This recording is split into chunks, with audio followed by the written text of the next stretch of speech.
How do our most senior leaders feel about the direction and trajectory of our industry? What's their outlook on the future state of wholesaling, and, based on their considerable experiences, what lessons would they help us all learn? That's what we want to find out in this special series of episodes we're calling Lessons from Leaders. Welcome to the only podcast on the planet dedicated to exploring the art, science, and lifestyle of wholesalers and their leaders. This is the new Wholesaler Masterminds radio show. I'm your host, the founder of Wholesaler Masterminds, Rob Shore.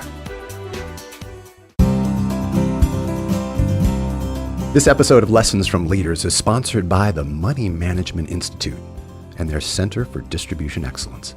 MMI is the industry association that connects all participants, including asset managers, platform sponsors, and technology providers in the always changing and rapidly growing advisory solutions world. The new Center for Distribution Excellence, built by and for financial industry sales professionals, is dedicated to discovering, promoting, and improving best practices in the wholesaling community.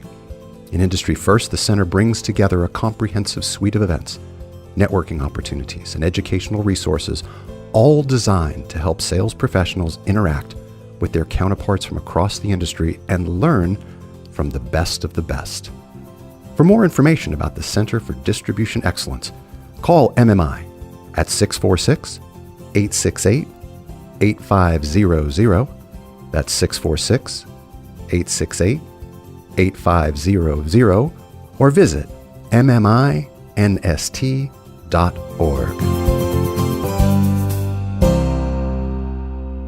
Wholesalers, welcome back to the new Wholesaler Masterminds radio show.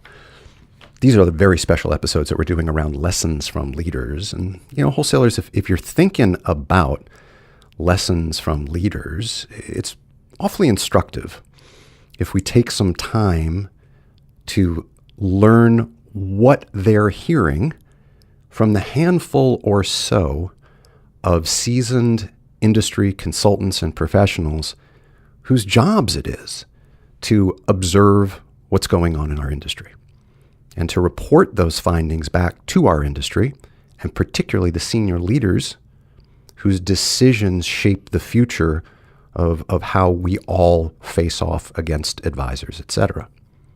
So we're really pleased today to have two of those industry professionals. They both work for Cerulli. Bing Waldert is with us today. Bing has oversight over Cerulli's U.S. research and data products and consulting business. He's authored multiple Cerulli reports and contributes to the Cerulli Edge series. He has more than 15 years of financial services industry experience. Bing has supported projects on OCIO product and distribution strategy, RIA aggregators, advisor segmentation, and market evaluations for private equity firms. Also with us today is Donnie Ethier. Donnie is Director of Wealth Management at Cerulli, and he leads consulting engagements and research initiatives as it pertains to Cerulli Associates intermediate distribution capabilities. He directionally leads Cerulli's U.S. high net worth practice and provides internal consultation to the annuities and insurance practice, specifically distribution strategies. He contributes to multiple consulting projects, Cerulli reports, and as well the Cerulli Edge series. Gentlemen, welcome to the new Wholesaler Masterminds radio show. Yeah, thank you for having us, Rob.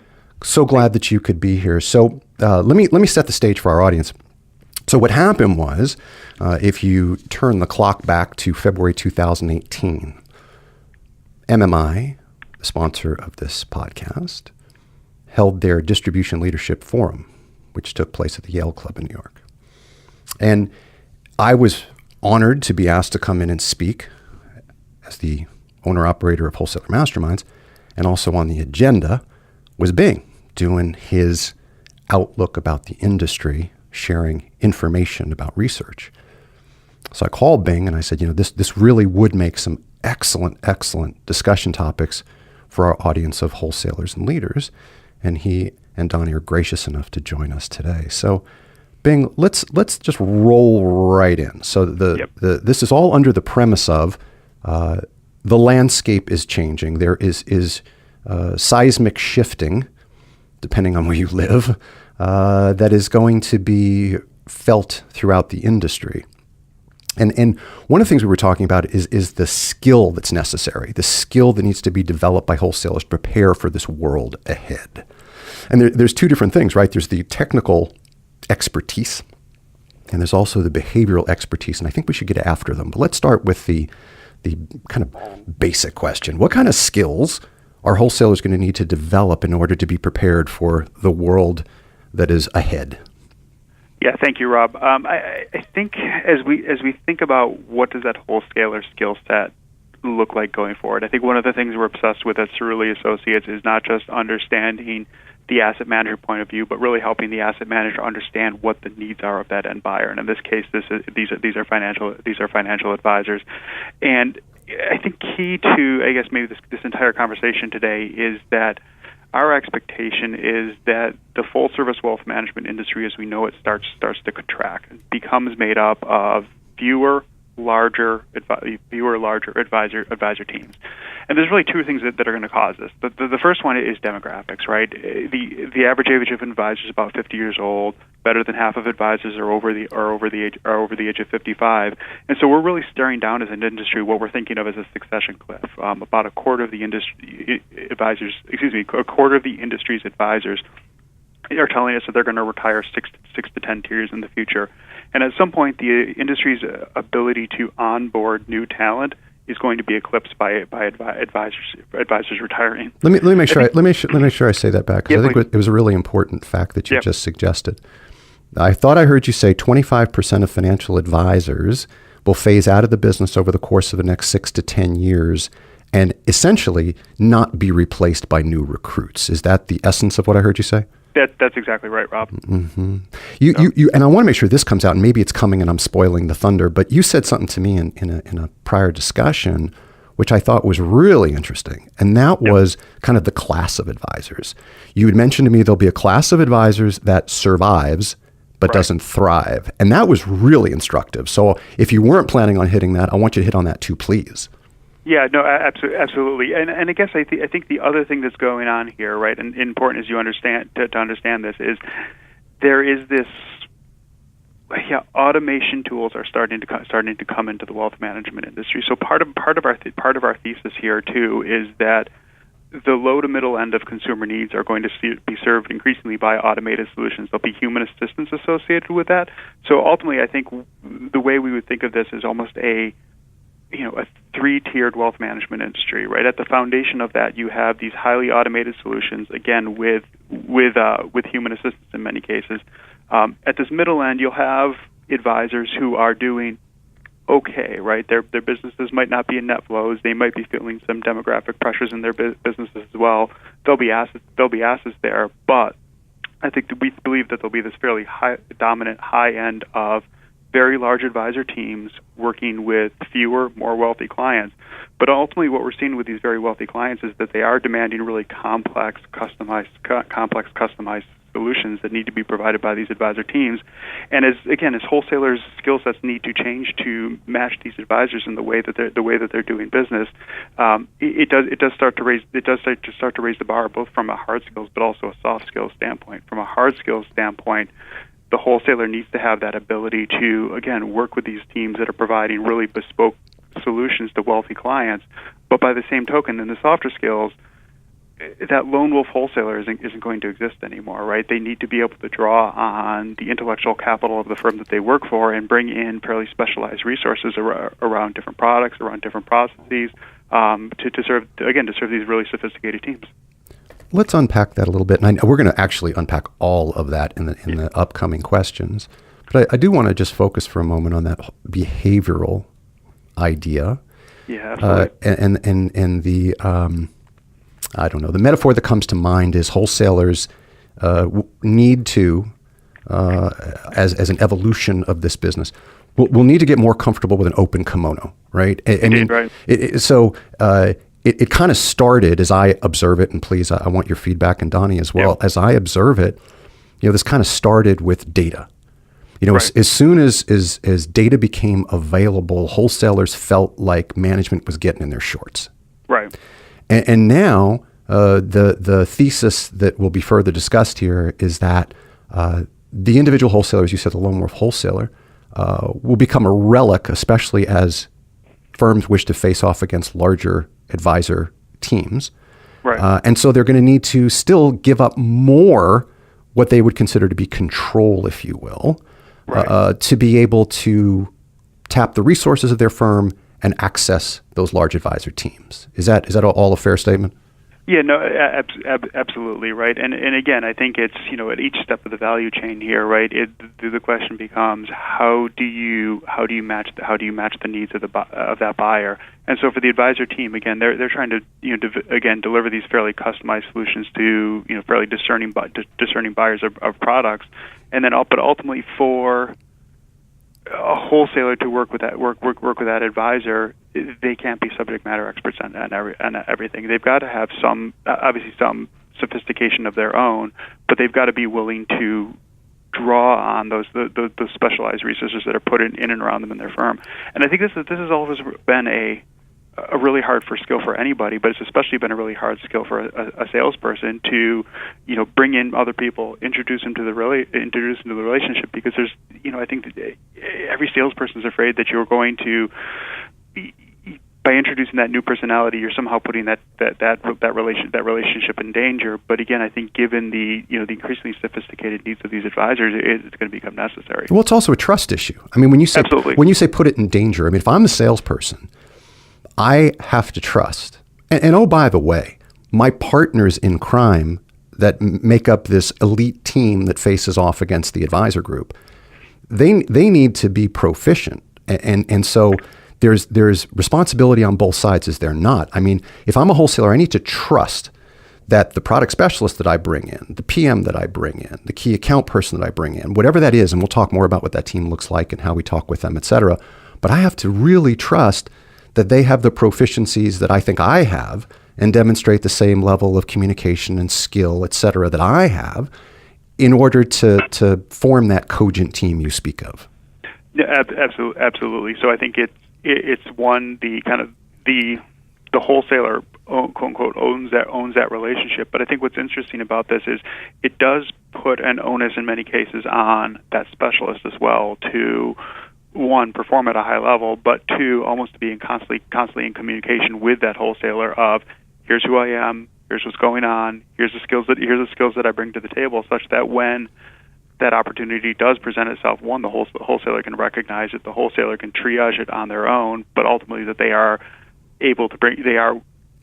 willing and excited to bring that other person into the conversation and know that it'll actually enhance rather than disrupt the relationship. Let me ask you a question about technical skills.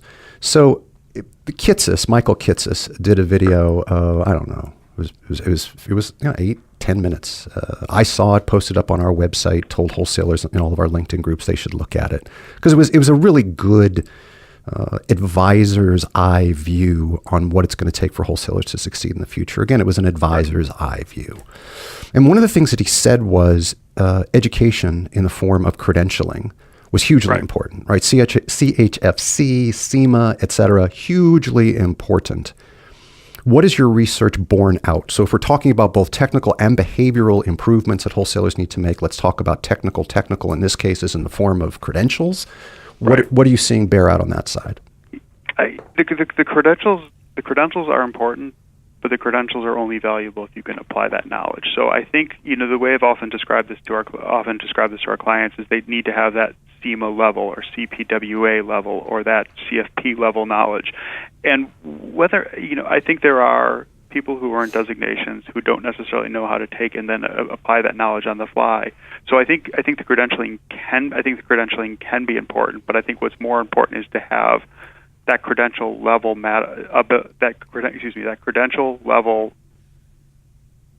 subject matter expertise, but then also be able to apply it to the situation you're in as an advisor and an advisor team has a need. No, I think that's super important. Because some folks look at the credential as the end of the journey, right? I get to put CIMA at the end of my name, right, and I'm done. Right. When in fact you need to, as you say, figure out how to bring your knowledge to bear. Right.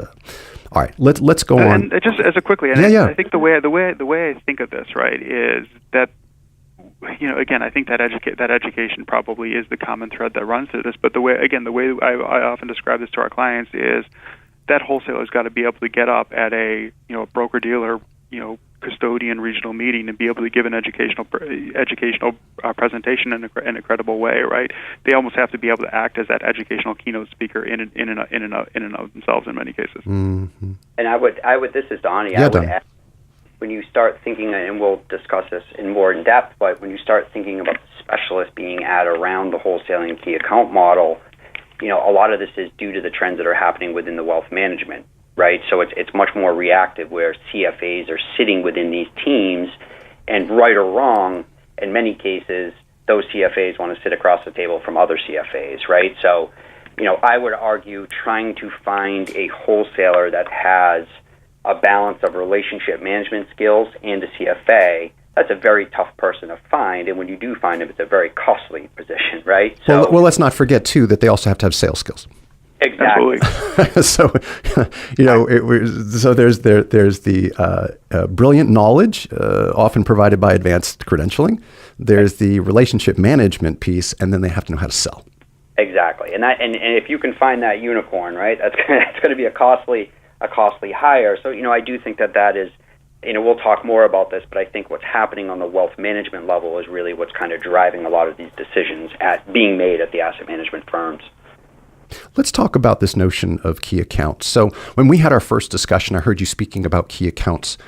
Now, I come from a different age of wholesaling, and key accounts represented the liaison between a home office broker-dealer, their product, their legal, their compliance, their operations, and the product manufacturer.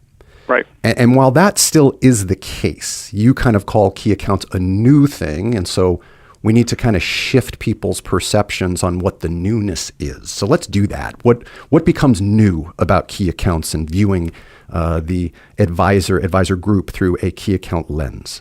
Yeah, I think you can think of this in two ways. I think one is, how does the job of key account manager itself change?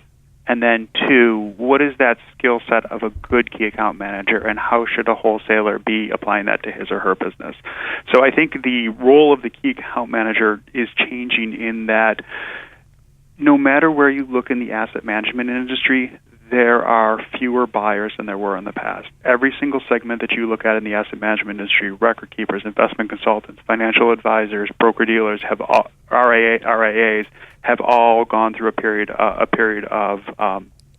contraction and M&A. And so as a result, there's fewer places to do business, which means you need to treat each of those relationships very, very seriously. And we can see that in the platforms getting carved back at broker-dealers.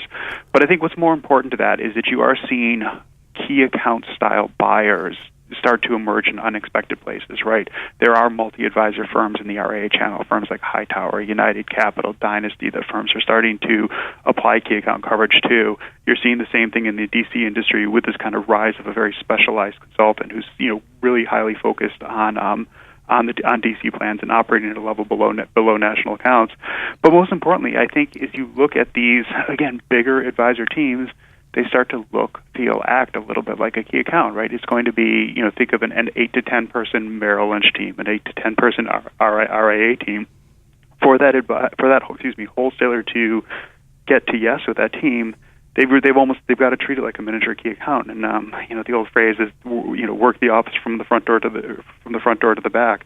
And so it might be influencing investment analysts first, influencing client-facing advisors second, and ultimately the principal of the firm, who may or may not have final decision-making authority over what asset management products to include in portfolios. And then the final part of that is you might not be enough to get to influence every single one of those people. You may need to, again, bring in those very specialized resources around portfolio construction, different products, practice management, and so on to ultimately to build and develop the relationship you want with that advisor practice.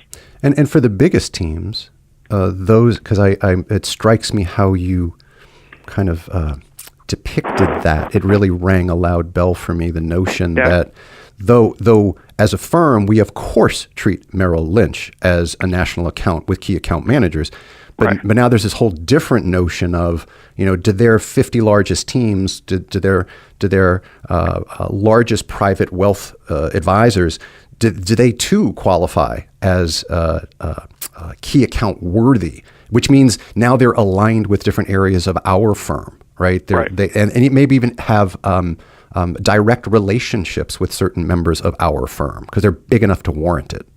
Yeah, and then again, this is where I would think of key accounts not necessarily as a job description, but rather a skill set, right? Is how do you treat a multi-billion-dollar PBIG practice like you would a small to mid-sized institution, and ultimately what are those resources that you bring to bear such that you have a strong relationship with this firm. You're their first call when they have a problem, and they think of you as a key business partner.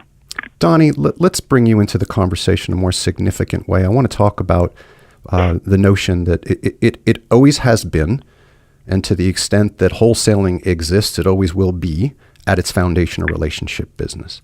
But who the heck am I supposed to be forming relationships with in order to succeed as this future world begins to unfold?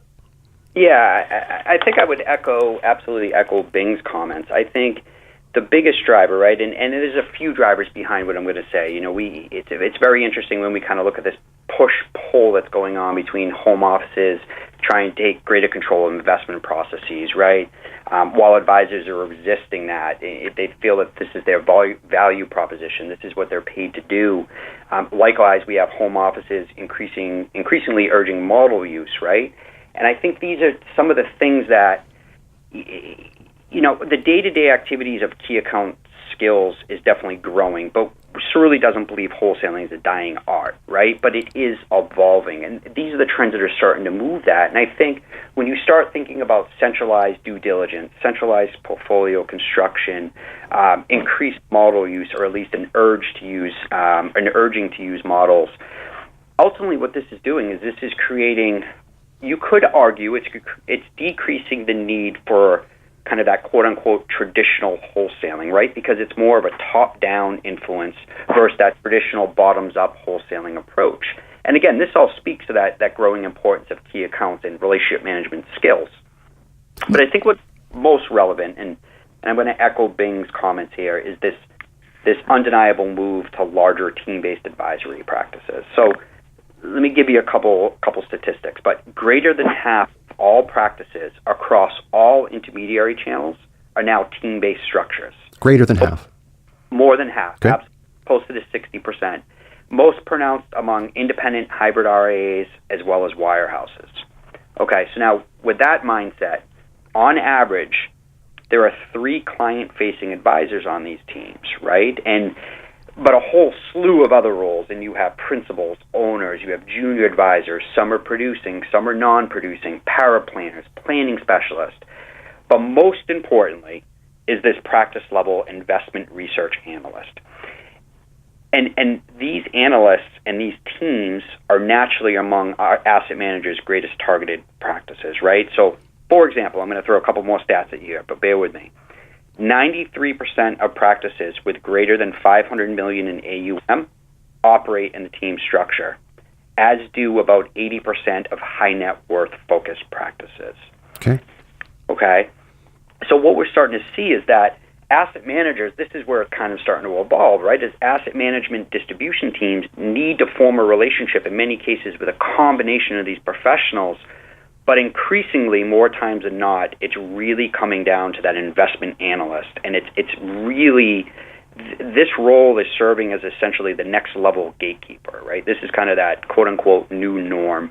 And these are the people that asset managers need to face off with. So I agree, while this is still undeniably a relationship-based business, what I would argue is that a lot of the people having the conversations within that relationship are beginning to evolve, and it's including, more times than not, research investment analysts and asset managers, product and portfolio specialists. Can I go back just to build on Donnie's point really quickly too? I would just say don't underestimate the quality of person who's coming into this role too. There's been multiple examples in the last year or two of, in some cases, field level consultants for your really classic investment consultants leaving that role and actually going into private wealth teams as that investment decision maker. And so it is near institutional buying process in these cases. Let me just tie these ideas back to something that I'm thinking about, and I'm thinking about it in the spirit, perhaps as the voice of the long-tenured wholesaler. So the wholesaler that's been doing what has been thought to be, quote unquote, traditional wholesaling for plus 10, plus 15, plus 20 years. And I just want your guys' kind of, ad hoc reaction to this. How do I feel like my ability to run my deal, and I don't mean lone wolf, because I get it, right? There's a lot of other players I have to be cognizant of to raise the ship for my entire firm, and my ship will rise too, especially if you're telling me that if I get better credentialed, if I get better educated, if I'm a better quarterback of relationships, you're going to pay me more money. That's a good thing. But how do I adjust, again, that control piece? For some reason, it just continues to rattle around my head for the most senior wholesalers that are used to doing things one way. Are they just toast? I mean, do we just evolve to a different paradigm of wholesaler? And if that's the case, just tell us. But I just want to know. I don't think that. I don't think that's the case at all. If anything, I think it's that wholesaler makes themselves more valuable by bringing this broader set of highly specialized resources to bear. Right. Ultimately, the wholesaler wants to be the advisor's first call when they have a problem, and so it's. But that wholesaler needs to be realistic that they can't solve every problem at an expert level, and to do that, again, with an increasingly sophisticated buyer in the wealth management space, they've got to understand how to connect their best advisors to those really high quality resources in their team. Donnie, sorry I cut you off. Well, that is a perfect segue, by the way, to Donnie's next kind of addition to this very valuable discussion, and that is the wholesaler evolving as relationship quarterback. So it goes exactly along this line. So Donnie, please expound on that. Yeah, no, absolutely. I would agree with Bing, but I think there's an underlying theme that we need to keep in mind here. And I think as a seasoned wholesaler with 15 years of experience, and your example is among your existing strongest advisor relationships, that's going to work, right? And there's no need to necessarily change because that advisor is probably going to pick up the phone. They're going to take the meeting. But as you start to build out these new roles, and as to your earlier point, or these new relationships, to your earlier point, as firms start to get their hands around this data, and building out these big data-driven teams, it is changing it, right? And it's creating opportunity to go out and form new relationships. So I think, and I understand this might be a little controversial, but I think among your existing relationship, it's going to work very well. But as you start to uncover these new opportunities through data, that's not going to necessarily be the approach that works as you enter these offices for the first time. And I think the bigger underlying theme to all of this is data is doing more than this, right? Data is starting to drive asset managers to move away from a channelized approach, for instance. So now, whether you're seasoned or brand new in the industry, you may be working cross-channel. You may lose relationships, right? And this is kind of a very sensitive topic to the industry, obviously, but data is really starting to drive that activity. So I would add that one piece. Let's go back to this whole notion of relationship quarterback, because I think this is hugely important. And if I think about the very notion of relationship quarterback, if I think about the skill set of a quarterback, what are the table stakes in terms of behavior? Let's go back to those two themes of technical and behavior, technical proficiency and behavioral proficiency. What are the things that wholesalers need to keep an eye on in terms of how they're going to help the firm navigate this relationship because they have expert quarterbacking skills when it comes to relationship? Yeah, I don't think it's anything necessarily different than they've been doing, and I think maybe it comes down a little bit more to being product platform agnostic, right, when you start to approach these teams. And I think this starts to tie all the themes that we've discussed together very well. But to Bing's point, right, as wealth management teams, advisory teams, supporting talent are consolidating, the result is ultimately fewer larger teams advising fewer wealthier and more sophisticated investors, especially when you look at the wirehouses, for instance, right? And And likewise, teams are becoming more sophisticated and more specialized roles and functions. And most notably, it comes back down to this practice level investment research analyst that we discussed. And what this is really starting to create, and we're starting to see the distribution process, wholesalers' engagements, evolving into this market leader model, right? Regardless of whether or not a sales force is channelized or not. And again, the point is even if an advisory practice accepts a meeting, it may no longer be among new relationships among that client-facing advisor. An example, and this is among high net worth specific channels, including wirehouses, private banks, multifamily offices, and RIAs.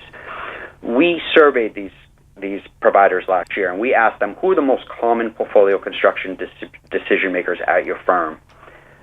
About 60% cited either research analysts or formalized investment committees, right? And this is a growing trend year after year. And advisors are starting to either lose control or give up some of that investment control because they realize that it gives them more free time to go and develop and nurture relationships, right? And I think that's what's happening on the asset management side, too, if you start to look at it, right? When they start to shift some of these other responsibilities to specialists, they're able to go out and focus on selling and relationship management skills, not necessarily giving investment advice. Donnie, right? Donnie, I want to go back to something you said before, and I'm sorry if I'm interrupting, but there's something that's kind of pinging my brain as you said it, because I want to heartily disagree with something that you said. What I heard you say was that kind of the skills that the wholesalers had before, I'm paraphrasing, the skills that the wholesalers had before will serve them okay when it comes to being a relationship quarterback, and I fundamentally disagree with that. I think that wholesalers need to develop if not develop, refine and hone an entire skill set that maybe has been dormant in their behavior, but they need to get a whole hell of a lot better. So for instance, I don't think wholesalers generally are great corporate communicators. Their communication skills with their boss may be okay, and their communication skills with their internal partner may be okay. But as far as corporate communicators across all the different entities that may now play a role in serving that big large group, they may not be as good at that. As one example. So wholesalers, I just want to interject this one thought for you. If you're believing here what I'm saying, that there are some skills that you need to tune up, they're probably in there somewhere, but you need to figure out how to tune them up. I'm going to implore you to go back to the 150 episodes of the new Wholesaler Masterminds radio show and pull out the skills that you think you want to improve upon by virtue of the trainers and the authors and the consultants and the coaches that we've had on this show to help you build the skill. So Donnie, I think it was just important for me to mention that, because I think there's a lot of work to do for wholesalers to get better at certain skills that will help them be better relationship quarterbacks. And I agree with you 100%. I would, from my perspective, I think it's encouraging the investment that the asset managers are making in the tools. So for me, right, from your perspective, it's getting better. For me, I would say my biggest argument would be start utilizing the tools and specialists that are being built around you, right? And I think that's the key. And what I don't want to get lost in this conversation is, I started off by saying Cerulli doesn't think this is a dying art form, but it is evolving. And what I want to recognize is that there are many, many wholesalers out there that I believe are very well equipped and have the experience to sit down and have these conversations across the table, from investment analysts and investment committees, whatever it may be. And asset management leaders do as well. And I'm continuously encouraged by the amount of leaders that we talk, whether it's DSMs or national sales managers or head of distribution, that echo that. But they also recognize that this move towards supplementing, the model with specialists is sometimes just due to perception, right? Let's be honest. Wholesalers, key accounts, whatever it may be, are capable of having these discussions in many cases, but the people that they're meeting with want to sit across the table from a specialist or a CFA, for instance. 100%. Right? I told the story in the past, Donnie, of the manager that was asked to provide a home office support person, and that home office support person to a meeting was not available. And the manager said to the advisor, "I'm sorry, our home office support person is not available, but Jill's available. You know her. She's your local wholesaler. She's awesome." And the manager or the firm representative said, "Oh no, well, she's just a wholesaler." That's exactly the perception you're talking about. It's exactly the perception I'm talking about, right? I mean, right or wrong, If the CFA is the smartest person on the practice sitting across the table, they want to sit across from someone who's equally smart, right? Lack of better words. And I think, but at the same time, leaders are making investments. So we found, when I talked about those high net worth intermediary channels, right? We found that on average, asset managers now have 4 product specialists on staff dedicated to just those high net worth channels, And over the next 2 years, when we asked them essentially where the hiring dollar is going, executives told us that they expect the product and portfolio specialist teams to grow at a faster rate over the next 2 years than both wholesaling and key accounts teams. This is not only in reaction to trends that are happening in the wealth management space, but really we find that these teams are being highly utilized by distribution, key accounts and wholesaling teams. They're being highly utilized, so much so that they're being stretched thin across both institutional and retail distribution efforts. And leaders are starting to look for more, and they want to supplement those teams. So I have a question, and it's our last question, and maybe we'll just make this a lightning round to be respectful of the time on the clock here. If I'm a wholesaler and I want to put together my all-star team, I want to put together my A team by job function, who do I want to make sure, maybe this is a lightning round between the three of us, who do I want to make sure that I am proactively thinking about? So the most obvious one, of course, is the product specialist. But Donnie, keep us going here. Who else is on that list of my all-star team? Yeah, absolutely. I mean, the one thing I would point out, obviously, this differs greatly from firm to firm, right? Depending on what strategies are offered, the overall number of solutions and services. Like, some of these firms are offering digital solutions and custody services. But I'd say for the largest firms that I've spoken to over the last, call it 3 years, where we're seeing the most dollars and resources go, obviously traditional key account team members, data-driven analysts that sit on key accounts teams, product portfolio specialists, ETF, passive, strategic beta specialists, specialists dedicated to alternative asset classes, managed portfolios, models, and of course retirement specialists, which is probably one of the mainstays, right? One of the oldest specialist models. Let's not lose sight of one important thing, though, one important support system, and that's the internal wholesaling. I would argue that we have seen the internal sales desk evolve probably at one of the most impressive rates, right, where they're actually starting to take on a more consultative investment approach versus being a glorified scheduler that we saw in the past, which is where I started my career, and that's what I did all day, is I tried to set 5 meetings a day, and that really has evolved pretty quickly. We should, in deference to all of our internal wholesaling listeners, because we got a lot of them, what skills? I heard you say something that was a glorious compliment, which is internal wholesalers are evolving perhaps at a more rapid rate than even their external brethren. What are they doing better today? And I heard you say that they're not just schedulers, but I want to get more specific what they're doing right, not what they're not doing anymore. What specifically are they doing in the consultative realm? Because so many out there are feeling like they're just banging their head against the wall because the firm, this is a whole nother discussion for a whole nother day, but the firm is out there saying, no, but you have to pound out 20 contacts a day, or you have to make 60 dials a day, which is a whole cultural thing to get over. But what are they doing to succeed, if we could kind of put that into 3 minutes? Bing, chirp in if you have a thought, but I would say probably the biggest improvement that I have seen since I was an internal wholesaler about 14, 15 years ago is industry designations. When I was a wholesaler, none of us were thinking about getting a CFA or a CFP, maybe a CFP to a degree, but now we're seeing wholesalers or internal wholesalers actually studying for the CFA and trying to get those designations. And again, I think that's a reflection of who they're calling on, right? And who picks up that phone as they dial out to schedule those meetings. That, and I would say the hybrid model, I think while it went away for a couple of years, we're hearing more and more about it. I'll give you an extreme example. Excuse me. We talked to one of the largest asset managers the other day, who now has a still relatively small team, but it's a strictly digital distribution team that was made up by promoted internal wholesalers. Like the hybrid wholesaler model, these virtual wholesalers have their own dedicated territories, but conduct all activities digitally. They spend absolutely no time on the road, and this ties everything back because whenever they are to land a meeting and a specialist needs to come in, their next step is to coordinate bringing in the relevant specialist. Mm-hmm. And that kind of brings it all together, I think, into a new, interesting, not the most common model out there, but it'll be very interesting to see how the technology impacts all of this over time. Absolutely. Bing, did you have anything to add on the notion about internal partners?